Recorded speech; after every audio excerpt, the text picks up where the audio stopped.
Where should I live when moving to Massachusetts? That is one of the most common questions that I get asked all the time. And honestly, it's a great one because everybody really wants to know kind of, okay, well, where's the best spot? Where's up and coming? Where am I going to get like my best bang for my buck? Where's my best investment? And it really comes down to so many different things. And I mean, that's really the thing because, you're thinking about moving to Boston and you just don't know. And, certain areas caught your attention and you're wondering, what it's like to actually live there, especially as of late. So in this video, I'm going to be discussing what's been going on in some of the different neighborhoods in Boston and, what my favorite parts of it are and yes, what's actually been going on. And I'll tell you the truth about all that. Plus, I'll really describe all the styles of living and everything you need to know before making this huge move to Boston Metro. If that's the information you want, that's what we're going to get after. And let's go.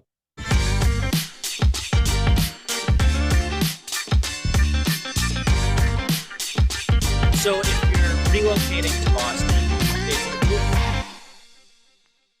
what's up, everybody? This is Joe with the Turco Group right here in Boston, Massachusetts. If this is your first time to this channel and you want to know everything about working, eating, sleeping, living, playing, and what it's like, honestly, to be wicked smart, make sure you tap that subscribe button, click the little bell so that you're notified every time we do a new video. Honestly, I get so many phone calls, texts, emails, and now comments every day from people who are relocating here, and I absolutely love it. If you're thinking about moving anywhere in the area, relocating, or coming here to stay, make sure you give us a call, shoot us a text, send us an email, or even send Paul Revere. Days, nights, weekends, whenever you want, however you want, we've got your back when moving to Boston.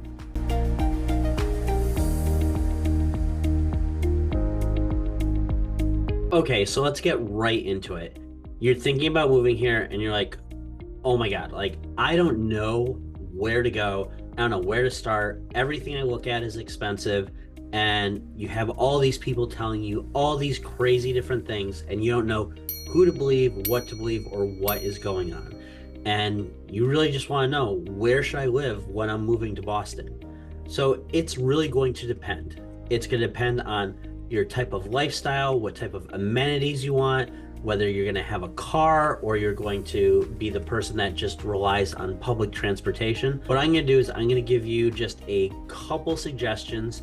We have some of the top rated neighborhoods according to a couple different places like niche.com, things like that. And I'm going to interject a little realness into it, but let's just get right to it. Why is it that you're moving to Boston? Well, it's probably gonna be for a couple different reasons, like a new job or family or education or things of that nature. And what you really want to look at is, well, what is my lifestyle really going to be like?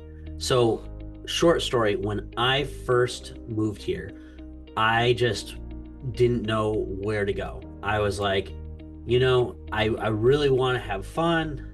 I'm coming back from living overseas. I'm a young guy. I want to live in the city. But I didn't take into account that, like, yes, I was a younger guy, stuff like that. But I wasn't a college kid. And I didn't want to live where the college kids lived. And if you're not a college kid, you may not want some of these different places.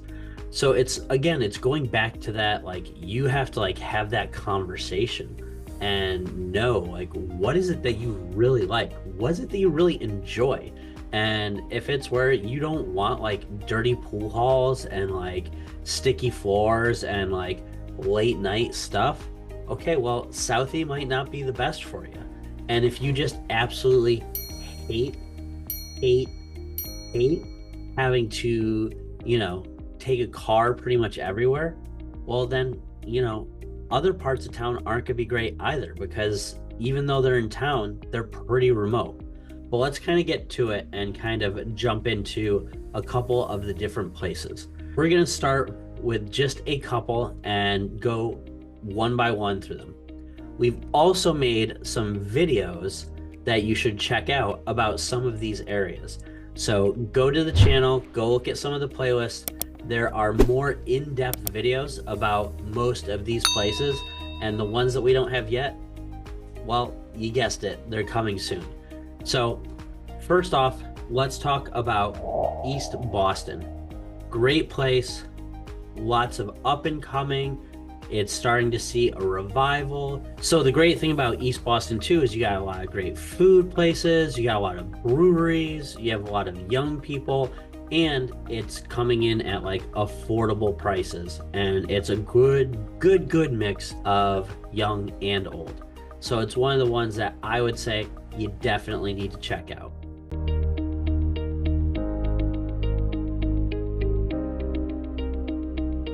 So the next one is Charlestown. Now, a lot of people sleep on it because they just don't know that it's there.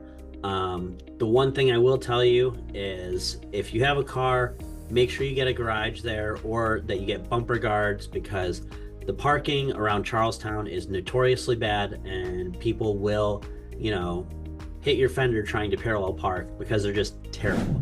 But you have places like the Bunker Hill Monument. You can walk right into the middle of downtown. So it's very easy. You cross the bridge on foot and you're right by the garden. You're right by one of my favorite restaurants, Massimo's. Big shout out to them. They're amazing. Probably the first place you should go when you move here. Just probably some of the best Italian ever.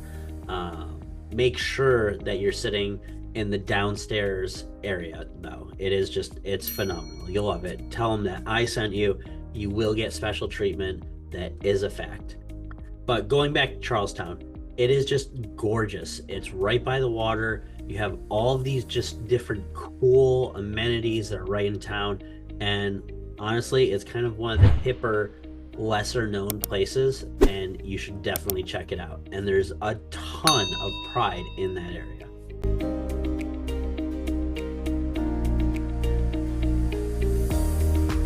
Next up, we have Jamaica Plain, or as most people call it, is just JP. It is, you know, kind of on that more Metro West side. It's a little bit further out. You might find it to be a little bit greener. You might find it to be a little bit hipper, a little bit more artistic, a little bit more chic. It is one of my favorite places just because it is so eclectic and it's very culturally diverse. So check it out, go see that neighborhood, see what I'm talking about, and report back. Drop a comment about what you thought. I mean, I love JP, and I would usually put it at the top of this list, but there's a couple other ones that sneaked into that spot. So keep watching and you'll see. But Jamaica Plain, or JP as you know everyone calls it, is the best. Now, one piece of fair warning, the J-Way is terrible to drive on. Do so at your own risk. Be careful, and you know, try not to get in any fender benders because people are terrible. Okay, moving right along, Cambridge. One of the best places if you are looking for intellectual stimulation. If you are going to school, obviously you've made it into Harvard, you've made it into MIT or some of the other great colleges there, and you are super excited. It is awesome, except for the fact that as close to the city as it is also far from the city. Now, it is very, very, very safe. It's very nice to hang out in. They've got a lot of shops, a lot of boutiques. They've got a lot of great food, and it's right on the Charles. The only problem is to me, it's on the wrong side of the Charles. But it is a great option. You'll love it. It's a healthy mix of students, intellectuals, people that have lived there for their entire lives, as well as, you know, just that kind of salt of the earth people. So I would say Cambridge is one of the places that you'll love. And if you're buying, you're going to love it even more because it has some of the lowest taxes in the entire state, because it is run so well that, you know, they have that benefit.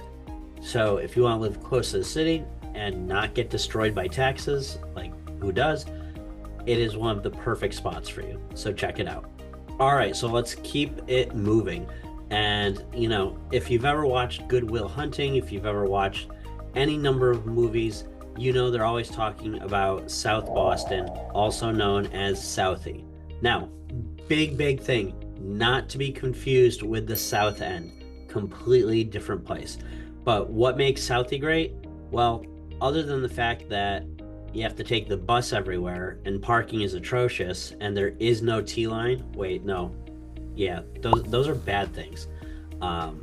So you might be wondering, well, why are you saying it's so great, Joe? Well, it's gorgeous. It is very young. It's vibrant. If you like brunch and that kind of thing, it is the spot to be in, and you are going to love it. And even though it can be a pain because there is no T-stop and because, you know, traffic in and out with a car can be painful, it is just gorgeous. And one of the things that I do love about it is it's got that sneaky back way right into the Seaport District, which makes everything a short bicycle ride away and just phenomenal.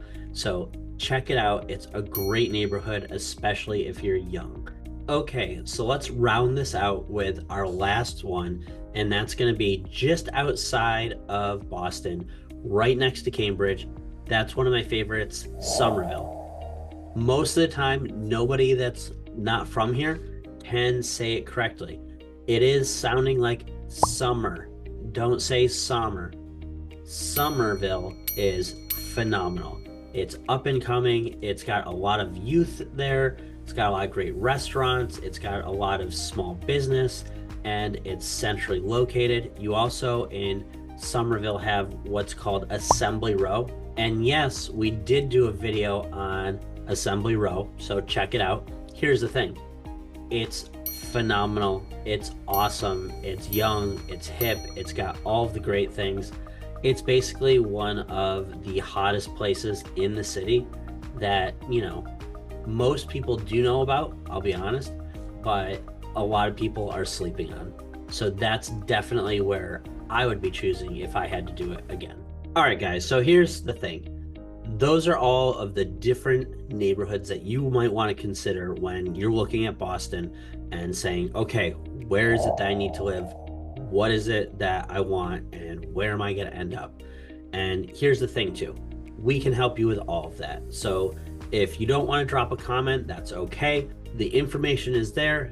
Drop us a text. Shoot me an email. Give me a call. Days, nights, weekends, however you want to reach out to us privately, we're more than happy to help. It is the best part of my day. And I really look forward to, you know, getting to meet you, tell you about my city, and help you get either a great property or a great rental, and make sure that you are happy when you're moving to the best place ever. And no, it's not the place with the mouse. Although some of the places in Boston, they might have a mouse. Maybe a family. Maybe a few. Listen, it's better than New York City. But anyways, make sure that you drop that quick little comment. Let me know how I'm doing. Let me know what you love about this video. Let me know what you hate about this video. And I will see you soon, and I can't wait to hear from you. Have a great time. Thanks, guys.